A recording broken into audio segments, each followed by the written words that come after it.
I'm not a supporter of Tinubu, but because of the fact that he's trying to place the North where they belong, I'm really, really happy with his government. I'm really happy with the government. You see, the northern political elite class has held this country for years. The hegemony for 40 years of northern political structure. You see, the North believe that they have this mindset that they run the country. See, the North are not happy, with the recent meeting Tinubu had with the Southwest Southern governor. Lagos State, Ogun State, Osho State, Ondo State, Oyo State, talking about Edo State, Delta State, River State, Cross River, Akwa Ibom, and Bayelsa. They all had meeting at government house in Ogun State. They all left at the same time and they had a meeting with Tinubu.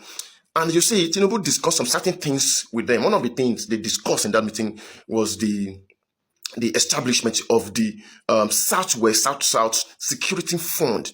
It's a kind of a digital platform where these states, coordinate information together. So if there is a security threat in a particular state, they will be able to reach out to the other states very fast.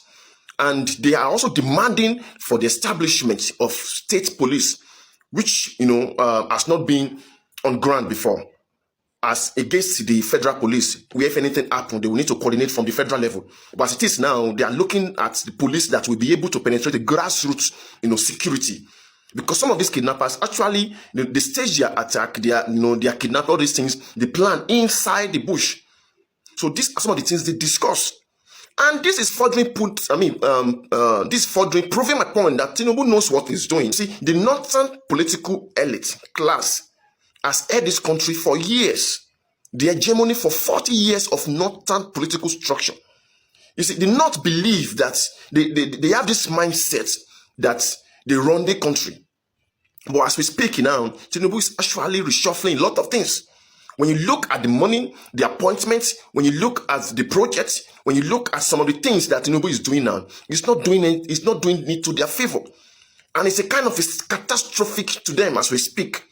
Right from time, they always leverage on the population. They leverage on the military. Because yes, they have these things. So if they are the one ruling the country, yes, they can do whatever they like. But the moment the power shifts to the south, they start making demands. They have this entitlement mentality. They start telling you this is what they want. But Tinubu being a master politician, and the guy has influence. He came to the political space, winning the election with so much influence, with so much money, with so much media apparatus to his advantage. So these are the things that the North cannot fight against. They cannot defeat. Remember that on October 24, he reshuffled the military hierarchy from the service chief to other levels of military, taking them from the hand of the North to the South.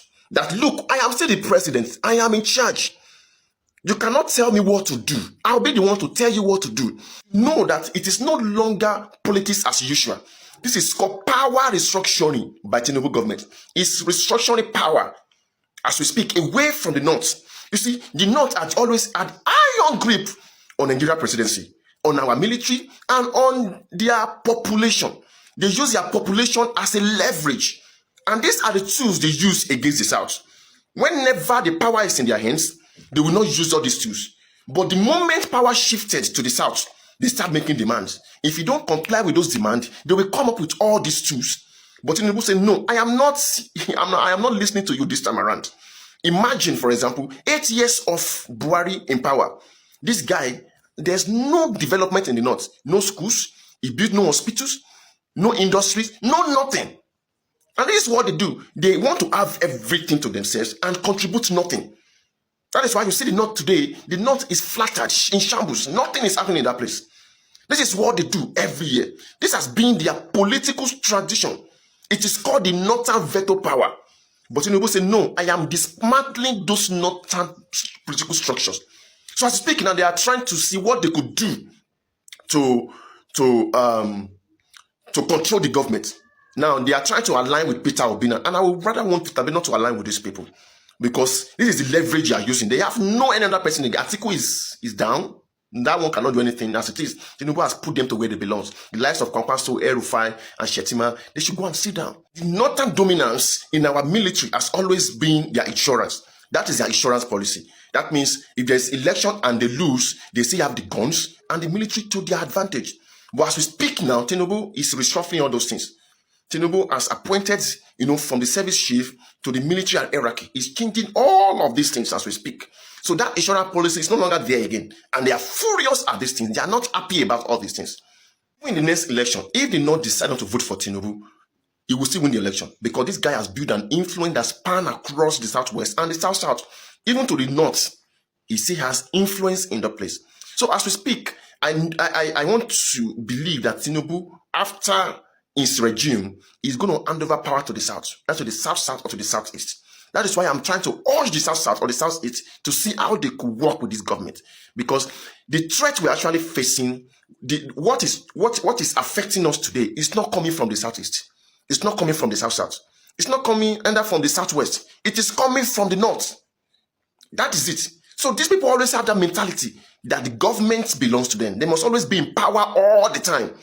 So Tinubu's strategy is working against them and is dismantling them to the ground. And I love that. As an Igbo man, if you know you're an Igbo man, you have to support Tinubu. I don't even like Tinubu. I don't like what he's doing, but since 1970, the northern part of Nigeria has been the issue of this country. Yes, we have other things, other problems this country faces, but the north has been the one delaying the full development of Nigeria. And you know the funny thing, these people have held powers. They've held power for the past 50 years, if not more than that. And with all the money and the power they've held, they've not even improved their society. But with the little money that has come to the southern part of Nigeria, the difference is clear. Nigeria has lots of problems. But I want us to look at the problem of Nigeria holistically. The North are not forward thinking. They are more religious in thinking, believing that, I don't know much about their Quran, but I can tell you for a fact that the northern elites of Nigeria wants poverty to reign so that they can keep being in power. That's why if you look at the poverty level between the southern part of Nigeria and the northern part of Nigeria, it is high over there compared to the southern. Poverty is everywhere, but if you compare the two parts of Nigeria, you see that it is high over there. And Tinubu currently now is dismantling their structure that they've held for the past 50 years. If you look at what he has been doing in the last 2 years in terms of appointments, just connect the dots. This thing is the beautiful thing about we humans, we Nigerians, we don't know how to think. But if you calm down, go and connect the dot. Look at what that guy is doing. Look at the decisions he's making. You will figure out that guy is doing something that will not benefit us now, but our children will thank him for doing it. So the best thing we can do as a Nigerian living in the southern part of Nigeria, I don't care the tribe you're from, I don't care the religion you're practicing, as long as you're living in the southern part of Nigeria, you need to support Tinubu. I'm an Igbo man. I've been doing business. I'm an Igbo guy. I grew up in an Igbo family. I grew up in a Catholic family. But looking at the decision this guy has taken, yes, the guy is not doing marvelously well. You're looking at the aesthetic of the cost of living in Nigeria today. Yes, and I won't blame you not to support him, because the average Nigerian is a selfish individual. They're only looking for how it will benefit them, not even how it will benefit their fellow neighbor. But as a southerner, as a Nigerian living in the southern part of Nigeria, you need to support him. Not because of your today, but because of your tomorrow.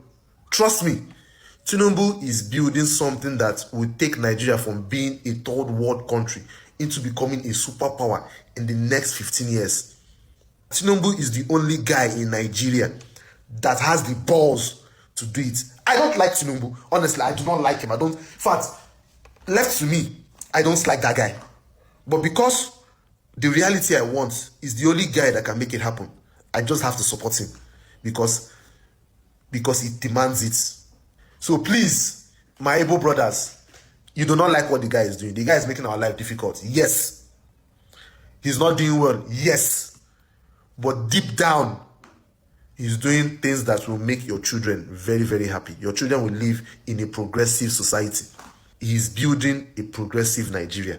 And me being someone that knows how to build, I am a visionary. I see the vision. I know how to create a vision and work towards that particular vision. Tinubu is doing exactly what the vision he has for Nigeria. So please, let us come together. The southern part of fuck your tribe, fuck your religion. We have to come together as a southerner first. While the Sharia states were busy marrying off orphans, the Southern Nigeria Governors Forum were having an important meeting yesterday all 17 governors in attendance, and they came to a resolution as it has to do with the security of southern Nigeria. We have no problem if northern Nigeria wants to wipe themselves off the map of Nigeria with terrorism and banditry. But it must not cross to southern Nigeria. That is the resolution. And I'm going to be going through the key resolutions and declarations that were made in that meeting yesterday. Number one was creation of Zonal Security Fund. Member states in each of the 3 southern geopolitical zones will contribute to a dedicated fund. This fund is meant to support joint regional security operations and capacity building. Institutionalization of monthly zonal security coordination meetings. The forum agreed to hold a regular monthly zonal security coordination meeting involving security advisors from member states. Adoption of an intelligence sharing framework. A new communication and intelligence sharing infrastructure will be established, backed by modern communication equipment and surveillance technologies, enabling real-time monitoring and coordinated cross-state response to threats. As you already know, your state has already started procuring most of this equipment, so we are actually already good to go. Renewed call for the establishment of state police. Like I read yesterday, the southern governors spoke in one voice, and they said this is a non-negotiable. This is a red line. Nobody can cross this line. If you want Nigeria to continue in peace, this is a red line. State police has to be created. And the president already gave that directive yesterday to the National Assembly to accelerate whatever they have going in the National Assembly, because that bill has already passed second reading, and we're waiting for it to pass that reading, and then it will go down to the states to vote to make it part of our constitution. And 2/3 of the votes of all the states is needed, which means we need just 23 states to vote in favor of state police. And if all 17 southern states stand in one voice, definitely we are going to lobby the Middle Belt to do the same. So there's nothing the Fulani people can do to stop state police. We must protect ourselves. Unified Resident Identification Program. Member states are urged to collaborate with the National Identity Management Commission, NIMC, to implement a harmonized resident ID system across southern Nigeria to aid security, monitoring, and governance. Strengthening of regional and local security outfits. The forum resolved to support regional and community-based security outfits. Example, the Hunters Association, the Community Surveillance Unit, Vigilantes, with equipment, logistics, and operational support, recognizing their importance in grassroots security and intelligence. Land and mining regulations and traditional council empowerment. States were urged to work with traditional rulers to regulate land allocations, curb indiscriminate land practices, and clamp down on illegal mining, citing security and environmental risks. The forum also pledged to provide direct funding and operational support to traditional councils to bolster their role in governance, security, and community peace building. Vote of confidence in the President, Bola Ahmed Tinubu. The governors and traditional rulers jointly passed a vote of confidence in President Tinubu, praising his leadership reforms and commitment to national stability. Support for a Southern president in 2027. The forum reaffirmed the 2021 commitment under the Asaba Accord, calling for a president of Southern extraction in 2027 and reaffirming this position. Commitment to unity, regional cooperation, and inclusive development. The communique emphasized their dedication to regional unity, peaceful coexistence across religious and cultural lines, and collaborative efforts with the federal government to promote prosperity, security, and inclusive development. First time in a very long while, the southern part of this country is speaking in one voice, all thanks to the most unusual unifier, the President of the Federal Republic of Nigeria, President Bola Ahmed Tinubu. We continue to pray for him, we continue to wish him well, and we continue to believe in his resolve to restructure this country to become the country that we all dream of. What exactly is Tinubu doing?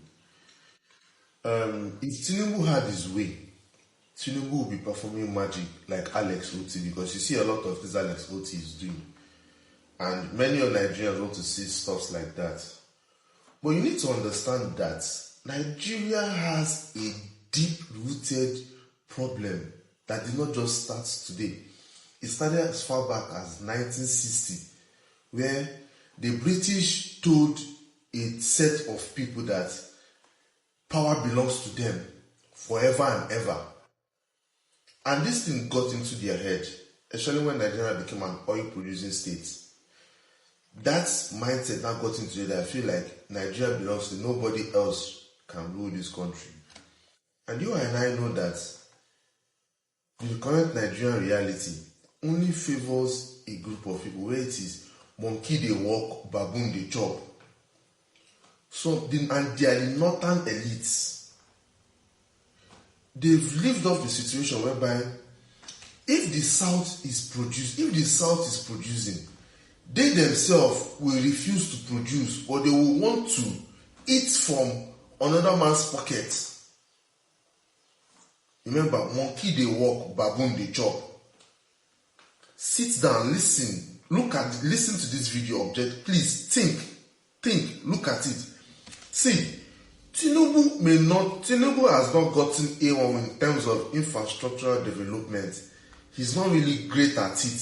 Tinubu is not the type of president that does all those infrastructural development. What he does is he lays the foundation for the next person to come. And what are these things he has done? Look at the tax reform. Next year, a lot of states will have more money for themselves. Go and look at Abia State's projected budget. 1 trillion. For the first time in history, a small state like Abia State has a budget of 1 trillion. Meaning that the money that will come to Abia State will achieve full development. Go and look at the budget every southern state is presenting to their to the House Assembly. Go and look at, Nigerians are not the grip pay attention. People are somehow daft. Go and look at the budgets of the southern states of Nigeria and compare it with the budget of the northern states. As it stands now, Tinubu wants a situation whereby we start practicing true federalism. Because Nigeria is a multi-ethnic country, and you cannot have a multi-ethnic country practicing just federalism. It doesn't work. It will never work, and it can never work. I need you to understand. I don't like him. I do not like how he came into power. Tinubu entered power through the back doors. Good and fine. It has happened. We need to sweep that. That is in the past. The major thing is he has come to do what no southerner in Nigeria had the balls to do. Jonathan tried to do it, but what happened to Jonathan? Jonathan started late. Jonathan started, I think, around 2013, thinking he could. Jonathan started around 2013, thinking he could achieve it. That's why if you see in 2014, they did a confab, which this northern elite say, they want to come and restructure Nigeria. What happened in 2015? They kicked him out. Yes, Tinubu benefited from Jonathan being kicked out, and that is politics. Politics is a game of interest. There are not emotions in politics. I need you guys to understand this thing. There are no emotions in politics. The end justifies the means. The end justifies the means. The most important thing is get the result. How you got it, nobody cares. I need you people to. So you guys need to understand that you are a southerner first. You are a southerner first before the tribe you are from. You are a southern Nigerian first. So as a southern Nigerian, whether you're from southeast, southwest, south, I don't care. You are a southerner first. And you need to support Tinubu. Not for your today. Listen, not for you. See, we are still going to suffer for 6 more years. And they tell you for a fact, we are still going to suffer for 6 more years. That is why we need to do everything possible to make sure that Tinubu wins in 2027. This insecurity that is happening, it is as a result of these northern elites have lost their way with Tinubu. Tinubu has come to restructure this country. Tinubu has come to restructure this country. So all those things when we say good roads, houses, all those things, that is not what Tinubu came to do. That is not his goal. That is not his goal. That is the goal of the next president. Because if he eventually restructure this country and a lot of states now manages their resources, has state police, now every state now does everything and now remits to the federal government. The federal government own now is now to create big infrastructural project while the state government and the local government does things for the local people. Then you as an individual now, you don't need to hold the federal government accountable for your state happenings, if your state is not doing well, you don't need to hold the federal government, you go and hold your governor, because now he has restructured this country completely. So I need you to understand this. Tinubu came to restructure the country. Yes, he came to make our life hard. Yes, we go suffer. People go, but that is the price to pay. Do you understand? The only thing I just have to tell you is survive. That's the, anything. Just survive. Just survive. Hi, welcome back. I think Tinubu is just preparing the northern politicians. There are some things that is going on in the background now, but most of you might not know. And a lot of persons are happy about it.